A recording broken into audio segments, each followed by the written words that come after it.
Olá, sejam todos muito bem-vindos ao MBA Talks. Eu me chamo Hugo, sou sócio do escritório Marins Bertoldi e hoje a gente vai falar de um tema um pouco diferente aqui, que é geração distribuída de energia elétrica. Para essa conversa eu estou aqui com o Miguel Segundo, que é sócio da GDISA. Obrigado por ter aceito o convite, Miguel. Eu acho que é um assunto bem bacana aqui. A gente vai falar um pouco, vai estressar um pouco o teu negócio, né? E aí eu sempre começo dizendo assim, eu trago a minha experiência das coisas, né? Então a gente sempre, quando fala de energia elétrica, né, os mais, como disse o Fred em outro episódio, eu sou jovem há mais tempo, né? Mas traz aquela ideia da concessionária de energia elétrica, né? Num mundo que lá atrás o clássico era assim, a energia elétrica ela vem através da concessionária de energia. Elas eram, na sua maioria, empresas públicas, né? Então cada estado tinha uma, tanto que você vai para São Paulo, todo mundo fala do nome da concessionária de São Paulo, você vai para Santa Catarina, muito comum, aqui no Paraná também, enfim. E esse mercado ele mudou muito, né, ao longo dos tempos. Hoje a gente tem diversos players que trabalham, né? Ou seja, a energia elétrica, desde quando ela é gerada lá na usina até quando chega na nossa casa, tem todo um caminho, tem vários negócios aqui, que não só simplesmente pegar, colocar energia na rede e ela chegar dentro das nossas casas, digamos assim, para fazer uso. Então, assim, hoje em dia a gente tem diversas empresas, enfim, diversos negócios dentro do ramo de energia elétrica, né? E é isso que a gente vai conversar aqui um pouquinho.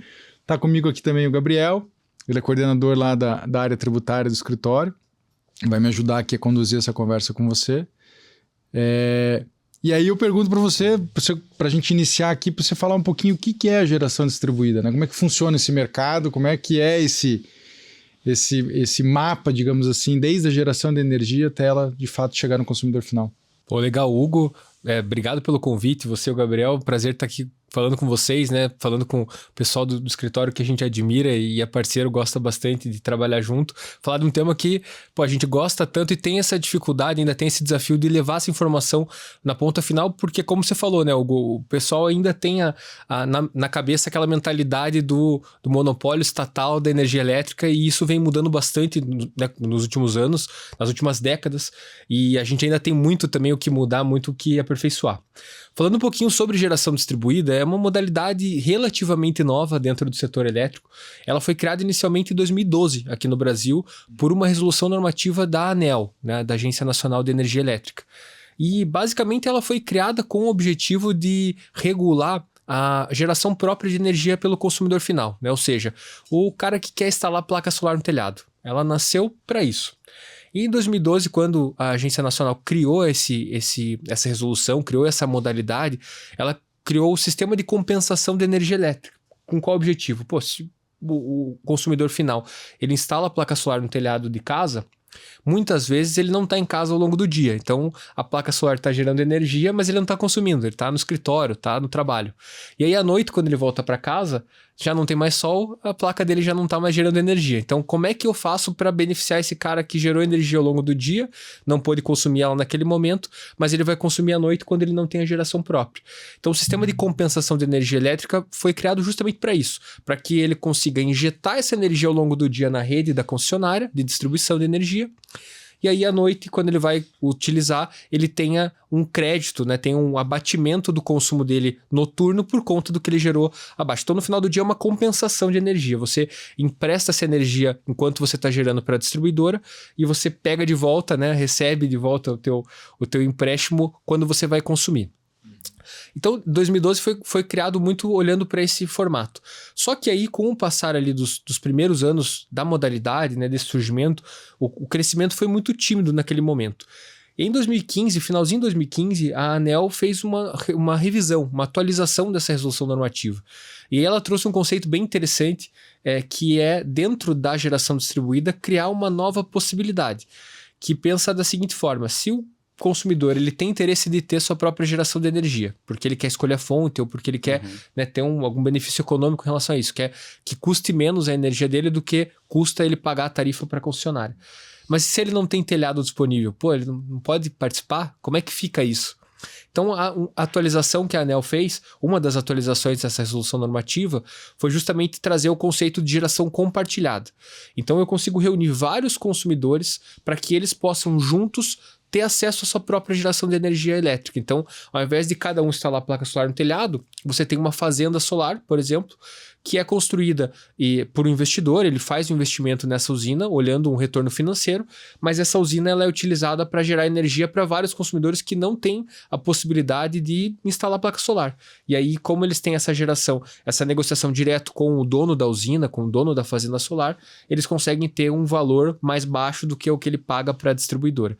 Então, a geração distribuída, basicamente, ela surgiu com esse viés, e de lá para cá, no final de 2015 até agora, a gente teve uma série de evoluções do mercado em si, cresceu muito, teve um crescimento exponencial nos últimos anos. E em 2022 foi objeto de um projeto de lei, que saiu a Lei 14.300, que é o marco legal da geração distribuída. Então, tudo aquilo que era baseado numa resolução normativa da ANEEL, teve muito mais segurança jurídica a partir da criação da edição da lei, né, e da promulgação da lei, que daí a gente conseguiu ter agora bem mais força, ter uma segurança jurídica, ter um modelo mais equilibrado para que esse crescimento da geração distribuída continue sendo sustentável, né, que acho que isso é bem importante. Entendi. E qual que é o papel da GDISA? Né? Qual que é o negócio da GDISA nesse contexto que você colocou, né? Ou seja, porque você delineou bem assim como funciona ali, e esse cara que está com a placa solar em casa, por exemplo, né? Sim.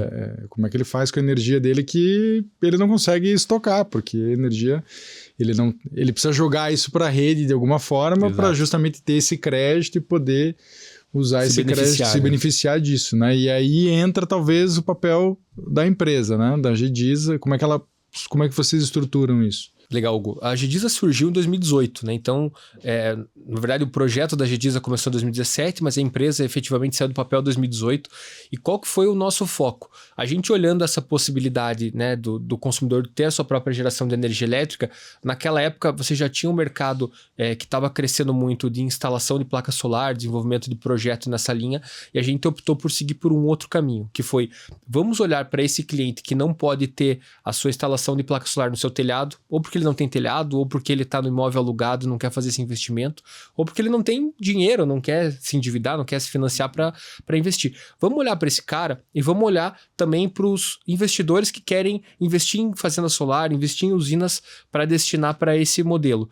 Então a gente nasceu, a GDISA, com foco na geração compartilhada, que é esse modelo dentro da geração distribuída que você reúne vários consumidores pequenos para que eles tenham acesso à energia proveniente de uma usina maior ou de várias usinas maiores. A GDISA atua justamente como gestora disso. Então a GDISA é uma plataforma que faz a conexão basicamente entre os geradores de energia e os consumidores de energia nessa modalidade de geração compartilhada. E quando a gente começou lá em 2018 é interessante porque esse mercado praticamente não existia. Essa modalidade, né, esse modelo de geração compartilhada era uma coisa muito, muito incipiente. Tinham poucas iniciativas, principalmente em Minas Gerais, que, né, falando aqui da questão tributária, já tinha uma lei estadual que incentivava isso porque isentava ICMS na compensação de energia, ou seja, sobre a energia que você joga na rede e compensa para usar depois, não tinha nada de ICMS, o que hoje não é realidade na maioria dos estados.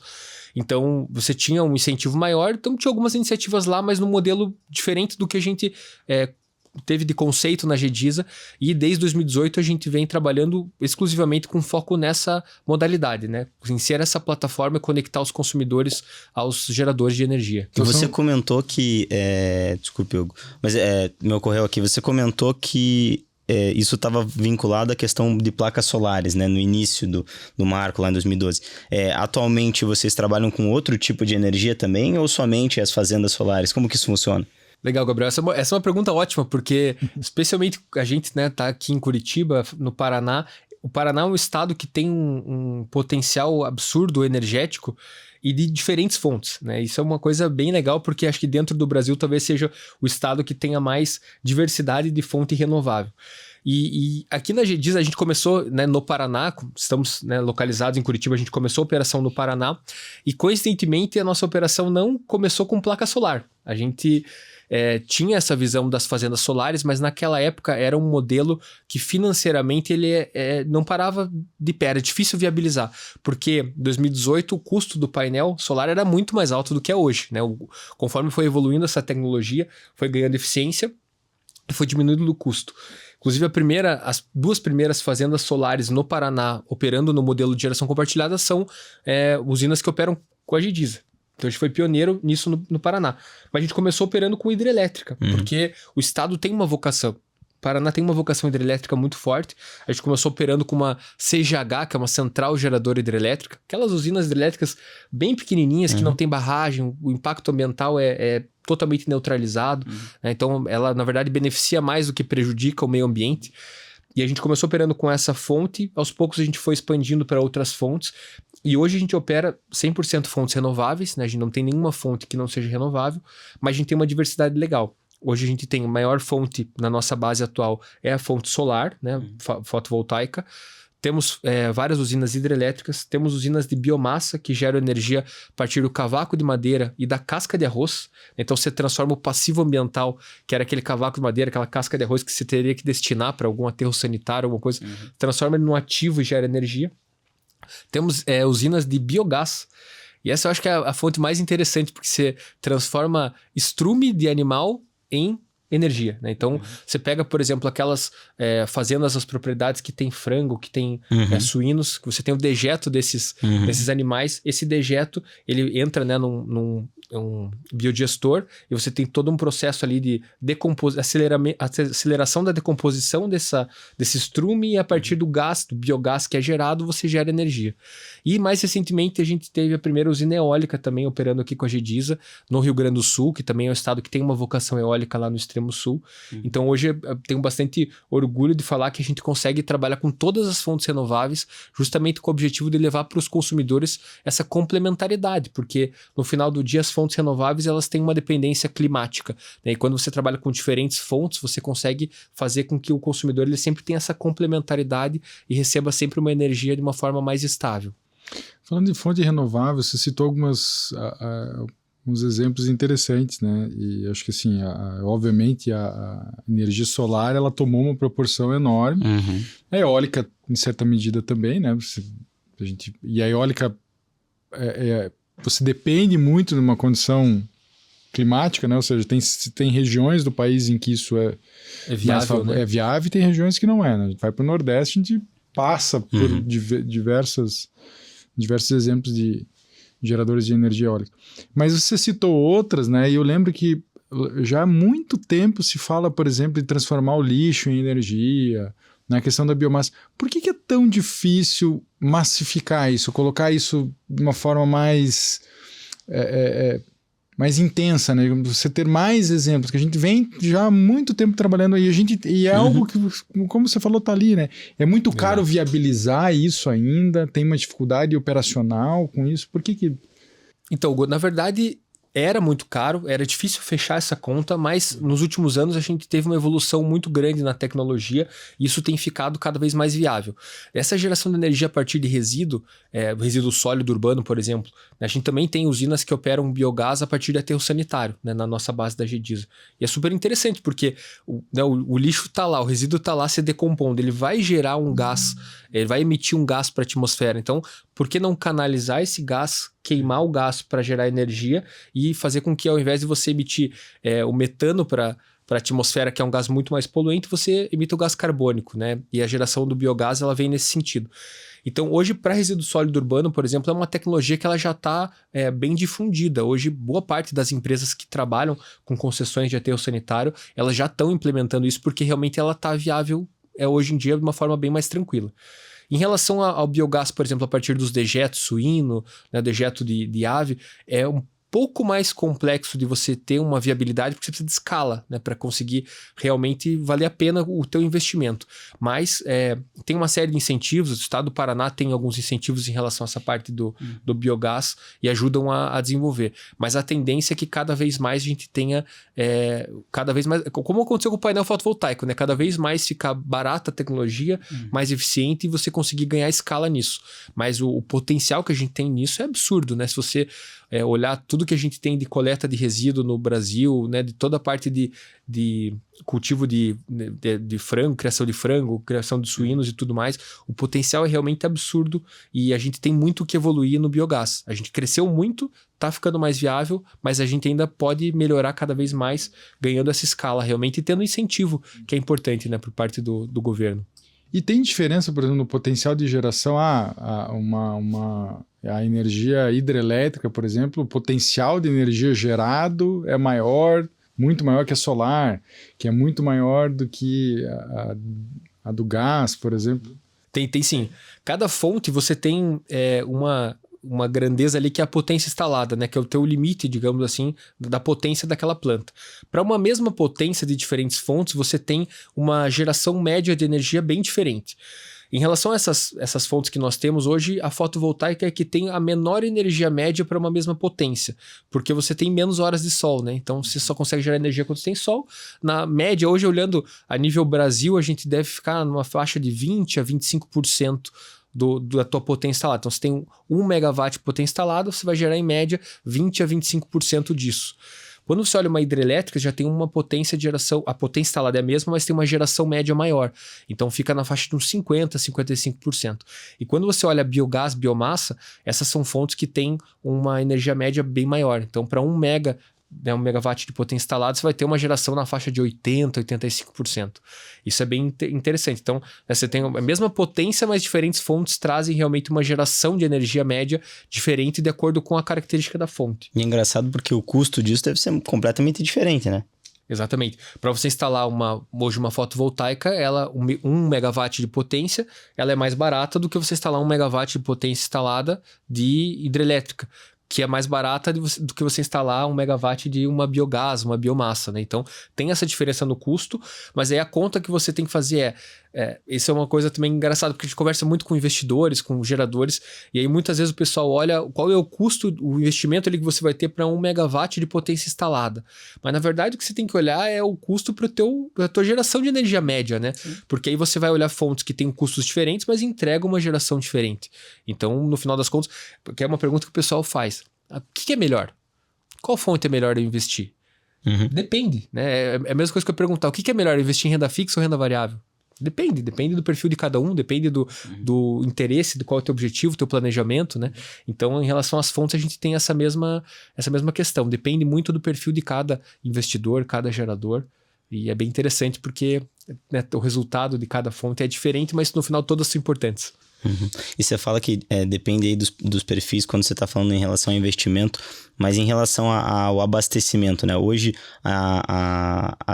as usinas que vocês fazem a gestão, etc., vocês conseguem abastecer tanto pessoas físicas, né, residências, etc., como grandes empresas? Como que isso funciona?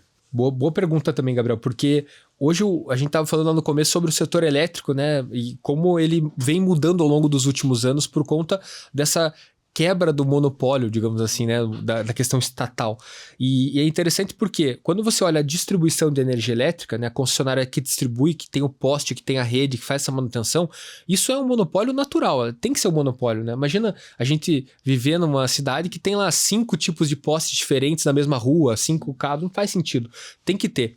Mas cada vez mais a gente está caminhando para essa concessionária de distribuição virar uma concessionária de pedágio, né? Como se fosse na rodovia uma concessionária de pedágio.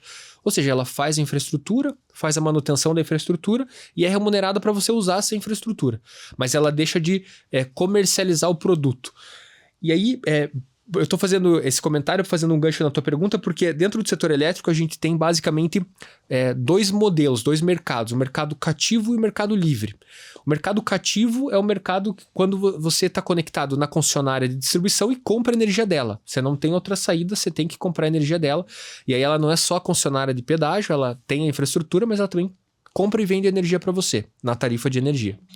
O mercado livre já é um mercado diferente, em que você também está conectado nessas concessionárias de distribuição, porque ela é, né, a detentora daquele serviço público da infraestrutura, mas você compra e vende energia com quem você quiser, com qualquer agente dentro desse mercado livre.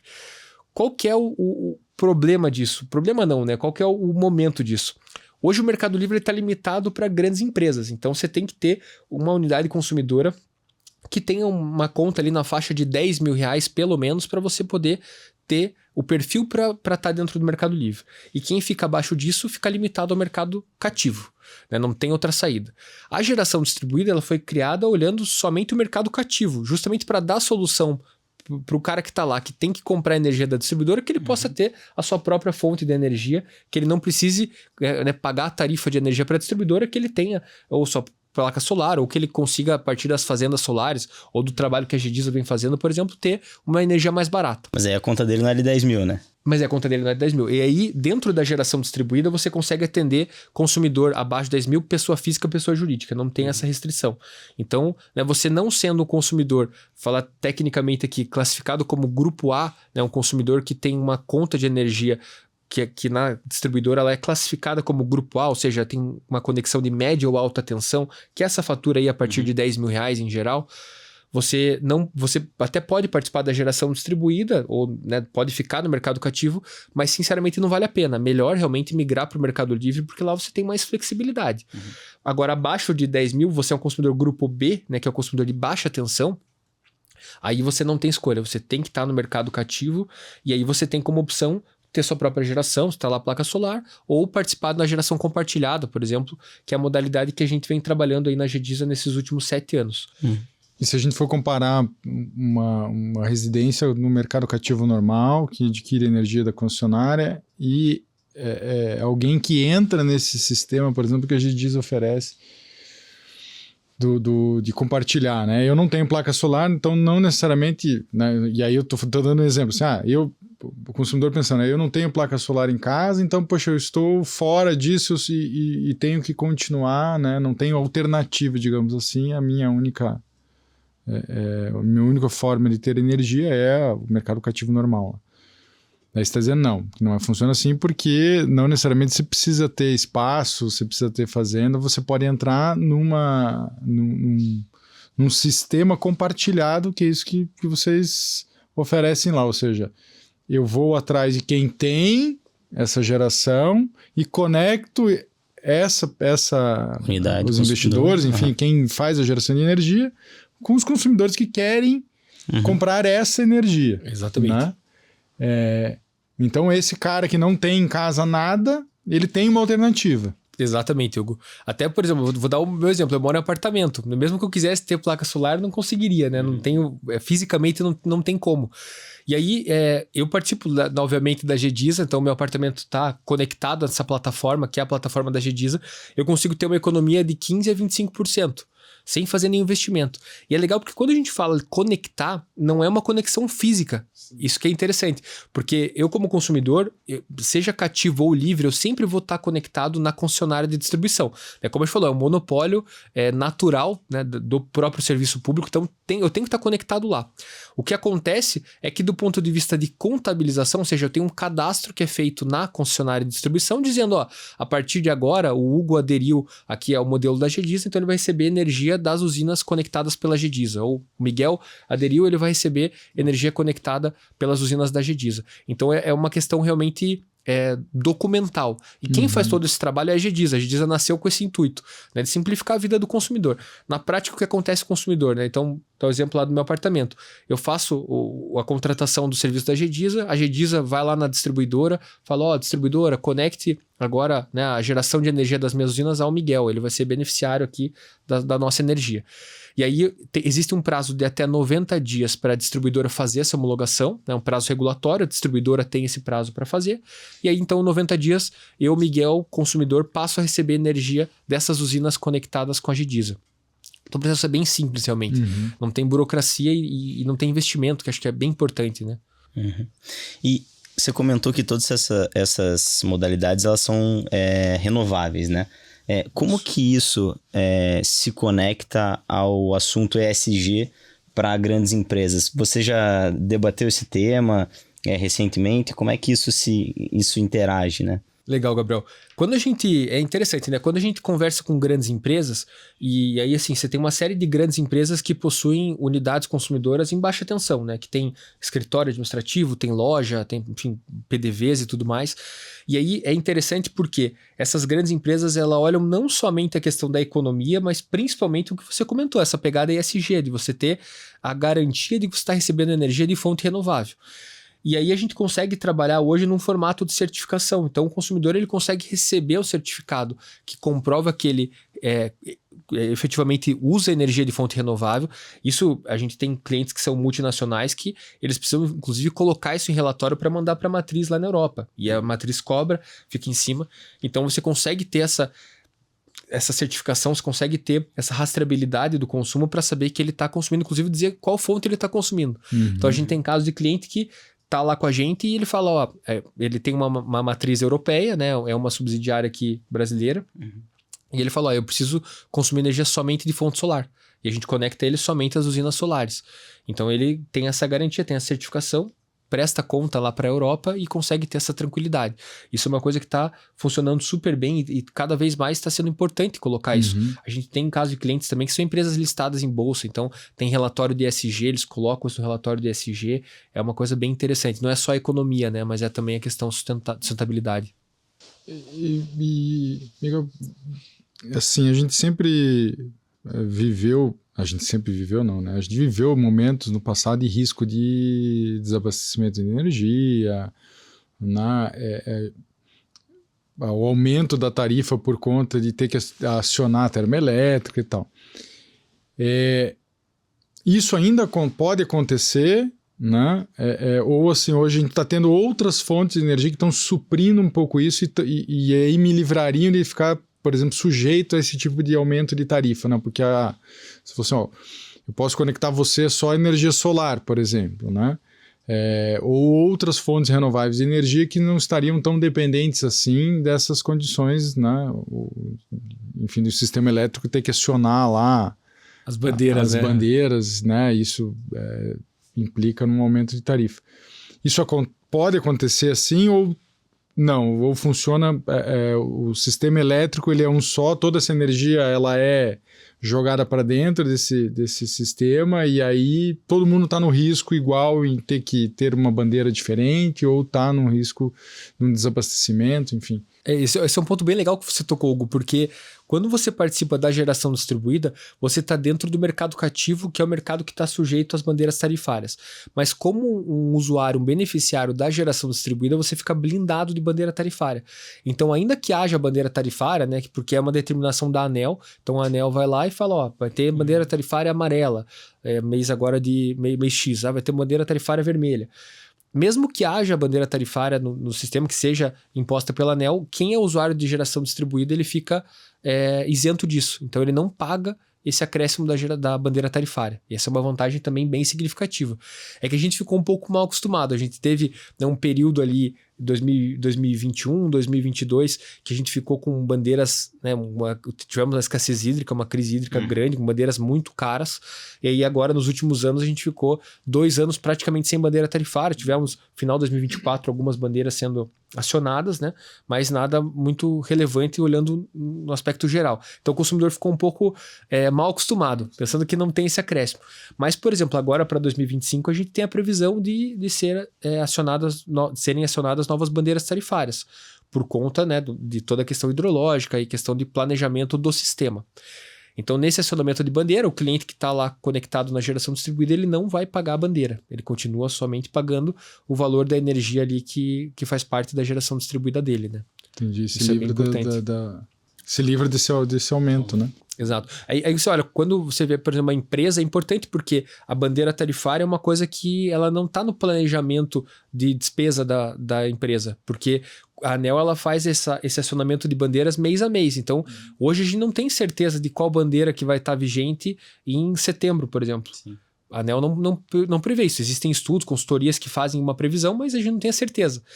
E aí, quando você fala, por exemplo, uma empresa, por que é importante ela estar na geração distribuída? Além dela ter economia sobre a tarifa de energia todo mês, ela também tem uma previsibilidade maior, porque ela sabe que, mesmo que em setembro tenha o acionamento de bandeira tarifária, ela não vai ter que pagar essa bandeira tarifária, ela vai continuar pagando energia de acordo com o que ela já tem no planejamento dela. Bacana, legal. E quando a gente reflete aí sobre essa linha do tempo que você traçou, né, Miguel? A gente tem esses marcos, né, legislativos, etc., que garantiu um pouco mais de segurança jurídica para vocês. E quando você olha para o futuro, né, o que você enxerga para essa história da geração distribuída? Boa, Gabriel. Lembra que a gente estava falando do mercado cativo e mercado livre? A gente está agora no momento em que a régua do mercado livre está baixando. Então, ela está diminuindo. Inclusive, agora recentemente, nos últimos dias, o Ministério de Minas e Energia apresentou um plano, né, que deve ser convertido ou em projeto de lei ou uma medida provisória, ainda não ficou claro qual vai ser o caminho, mas o Ministério de Minas e Energia trouxe um projeto de reformulação e remodernização do setor elétrico, que é fundamental, é muito importante. Porque o setor elétrico, nos últimos anos, ele foi virando uma coxa de retalhos, e aí você não tem uma visão sistêmica. Então, essa mudança é bem importante. Dentro dessa reforma, um dos aspectos mais importantes é a questão do mercado livre, de você possibilitar e abrir o mercado livre para os clientes, inclusive de baixa tensão, que são os clientes abaixo dos R$10.000, e teoricamente, por essa abertura do mercado livre, a gente poderia ter o mercado livre disponível para qualquer consumidor de energia elétrica no Brasil. Então, para os próximos anos, acho que o principal, Gabriel, é isso. O governo sinalizou agora a abertura acontecendo em 2027 e 2028. Estão fazendo primeiro para instalações comerciais e industriais e depois fazendo para instalações residenciais e rurais. Então, 2027 e depois 2028. Mas essa é uma mudança bem importante e bem significativa. E aí a abertura do mercado livre, que é um ponto importante, ela não deve acabar com a GD. A gente deve ter os dois modelos funcionando quase que simultaneamente. Eu volto naquele exemplo da renda fixa e renda variável. O que é melhor, GD ou Mercado Livre para um cliente que tem a possibilidade de escolher entre os dois? Depende de cada um, depende do perfil. Porque o Mercado Livre é um pouco mais complexo, você tem um contrato que é assinado com uma comercializadora de energia que já tem uma regra um pouquinho diferente, questão de flexibilidade, questão de prazo, questão de preço. Na geração distribuída, ele é um modelo muito mais flexível. Então, o consumidor fica mais relaxado, mais tranquilo. No Mercado Livre, você tem um contrato do Mercado Livre, se estiver acabando aquele contrato, você já tem que estar olhando na renovação dele, porque se você ficar sem contrato, você fica exposto a um preço de curto prazo, um preço spot ali do mercado. A geração distribuída não. Então, são perfis diferentes e, consequentemente, a gente entende que com a abertura do Mercado Livre, que é fundamental para todo mundo, a gente vai ter os dois modelos, os dois produtos disponíveis para o consumidor de energia elétrica poder escolher qual que se adequa melhor ao perfil dele. E a geração distribuída está vinculada a uma região? Por exemplo, você só pode operar no Paraná ou você pode ir atrás de uma usina solar, uma fazenda, por exemplo, de geração de energia solar no Mato Grosso e conectar com um cliente aqui do Paraná? Hoje a gente tem uma limitação na geração distribuída, que é a usina e o cliente, o consumidor, eles têm que estar conectados na mesma distribuidora de energia elétrica. Né? Então, quando você olha, por exemplo, o Paraná ele tem a Copel em praticamente todo o estado. E em Guarapuava você tem a Energisa Sul-Sudeste, que é outra concessionária. Então, por exemplo, eu não consigo usar uma fazenda solar que está conectada em Curitiba ou que está em Maringá para atender um cliente de Guarapuava. Eu tenho que ter uma fazenda solar em Guarapuava para atender, não pela questão de município, mas pela questão da concessionária de distribuição.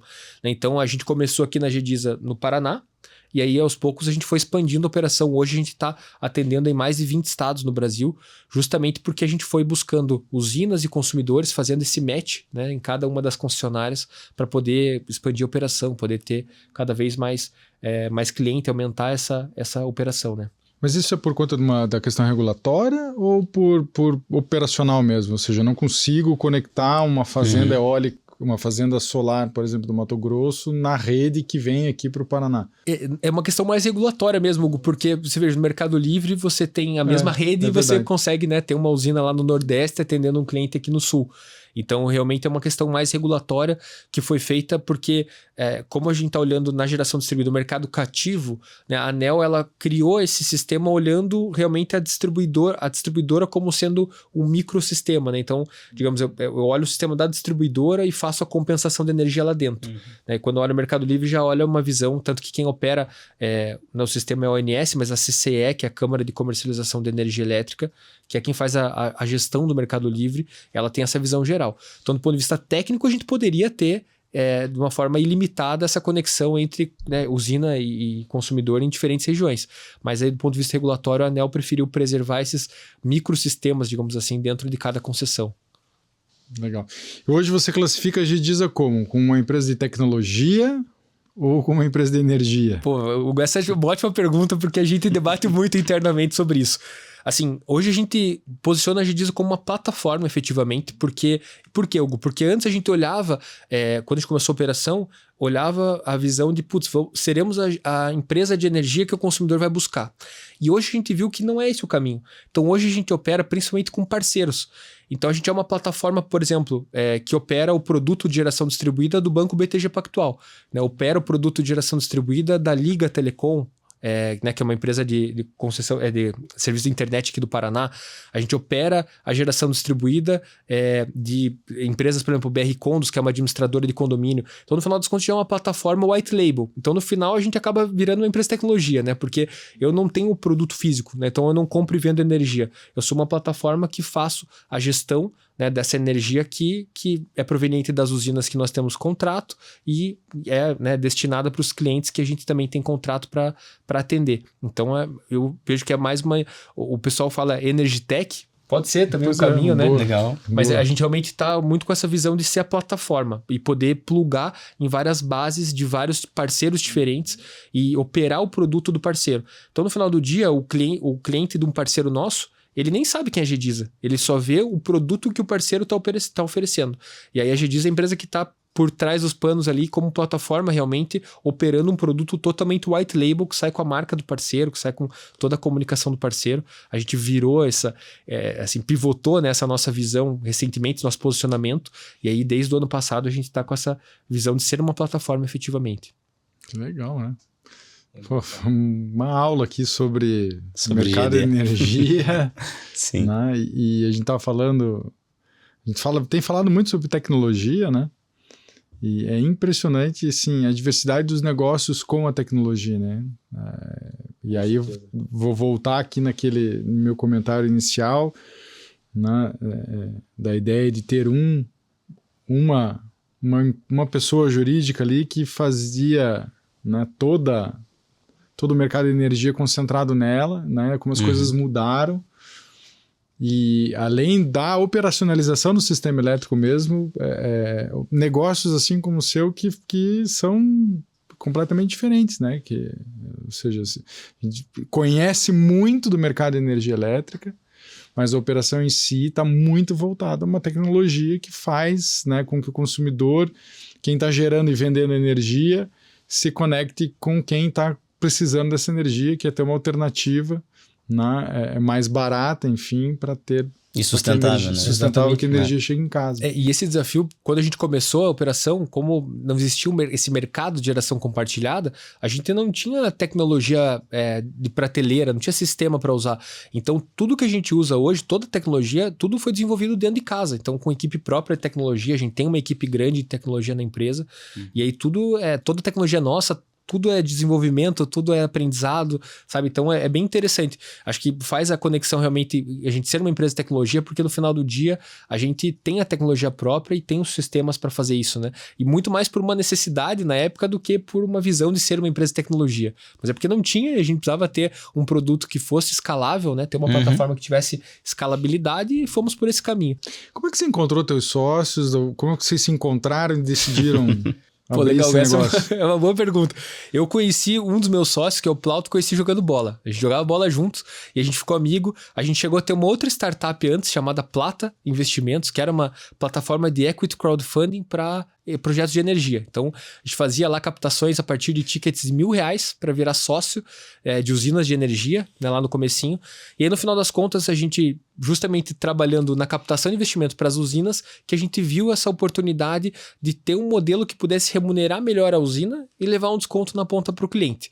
E aí, né, a gente fez a nossa saída da Plata, ela depois foi para a Bossa Nova, que é a gestora de Venture Capital, eles usam a tecnologia até hoje. E aí, o Plauto, a gente começou a GDISA, começamos a olhar o projeto da GDISA, era um PowerPoint, um Excel. E o Bernardo, que é sócio do Grupo Ergon, que é o nosso sócio hoje na GDISA, ele é primo do Plauto de segundo grau. E aí a gente encontrou o Bernardo, coincidentemente, numa usina, né, visitando uma usina. E aí a gente, batendo um papo com ele, falando, a gente tá com uma ideia do negócio, cara, vê se faz sentido. Mostramos para ele lá uma planilhazinha de Excel bem judiada, né? E aí mostramos para ele, contamos e falamos, o que você acha? Faz sentido? Ele falou, gente, esse projeto é sensacional. E aí o Bernardo ele é dono de uma empresa chamada Gaslog, então ele vem do mercado de gás, em que ele atende consumidores que têm um perfil muito parecido com o perfil da geração distribuída. Sim. E aí a gente conseguiu unir, né, a experiência que eu e o Plauto nós tínhamos de geração de energia, com a experiência que o Bernardo vinha da Gaslog e toda a experiência que ele tinha fazendo gestão de cliente, fazendo a parte comercial, pós-venda e tudo mais. E aí foi um casamento, né, 2018, super bacana, porque foi bem complementar. E aí foi assim que começou o negócio, Hugo. Que legal, então, né, cara? Estamos aí juntos. Quando é pra acontecer, não tem jeito, né? Exatamente. As pessoas certas se encontram e as coisas acontecem. O CIA da bola unindo as pessoas. Exatamente, né? Literalmente. O futebol sempre sempre une ou separa, né? Exatamente. Sempre assim. Mas enfim, faz parte do jogo. Exatamente. Isso aí. Miguel, obrigado, cara, por ter vindo aqui. Enfim, fantástica essa experiência, né? Que, poxa, um conteúdo aí riquíssimo. De um negócio que não é simples, é muito pelo contrário, super complexo, né? Eu costumo dizer assim, tudo aquilo que a gente não consegue ver materializado é mais difícil de você... Né? E às vezes as pessoas não sabem o que está por trás, né? Ou seja, apertar o interruptor e acender uma luz, o que está por trás disso tudo, né? E quanto esse mercado evoluiu ao longo do tempo, exemplo disso é o teu negócio, e o quanto tempo ele evoluir ainda, né? E foi bem bacana mesmo, a gente passou um bom tempo conversando sobre isso, foi assim, riquíssimo. Queria agradecer então a tua participação aqui e contar com você numa próxima pauta aqui, que a gente sempre está pensando em assuntos, não só assuntos jurídicos, mas assuntos de negócio, né? Trazendo clientes, parceiros, enfim, para falar um pouquinho aqui e compartilhar a experiência. Até mesmo legal. Sobre tecnologia, né, às vezes... Com certeza, Hugo, eu agradeço muito pelo convite teu, do Gabriel, foi um prazer estar aqui falando com vocês. É bom que a gente consegue limitar o tempo, porque eu posso ficar aqui o dia inteiro falando com vocês sobre energia, que é uma coisa realmente apaixonante. Então, obrigado pelo convite, obrigado pela oportunidade da gente falar um pouquinho sobre o setor, né? Porque como você falou, o consumidor geralmente ele não tem noção do que existe de possibilidade, de como ele pode ser mais ativo nesse mercado. Então, estar falando sobre isso aqui com vocês é realmente muito bacana. Obrigado. Legal. Gabriel, mais uma vez, obrigado pela parceria. Obrigado, Hugo. Obrigado, Miguel, aqui. Também aí pela participação. Acho que foi muito rico o conteúdo. Algo que a gente queria trazer aí, bater um papo contigo faz um tempo já. Não só amigo, mas como cliente, né? Você, cliente do escritório. Exatamente. E o escritório cliente da Gedisa também, né? Economizando de maneira sustentável aí. Então, obrigado. Valeu. Valeu, pessoal. Obrigado e até uma próxima.